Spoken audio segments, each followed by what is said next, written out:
Ogeysiis waxaa la ogeysiinayaa dhammaan dadweynaha ku nool magaalada Muqdisho khaasatan degmada Hodan in xarun caafimaad laga furay inta u dhaxaysa agagaarka isgoyska Tarbuunka iyo isgoyska Digfaar waxaana lagu magacaabaa Salaan Medical Center waxaana lagu qaban doonaa howlahan soo socda cudurrada guud cudurrada carruurta cudurrada ITN-ka dhakhtarka baabasiirka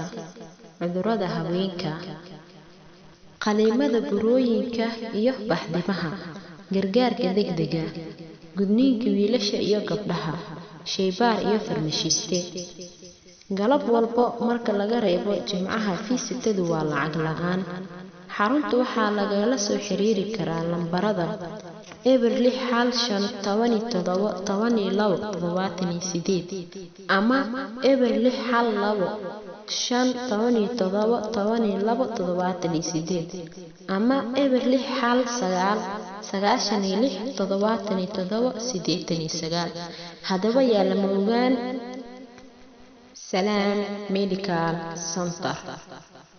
Muqdisho Soomaaliya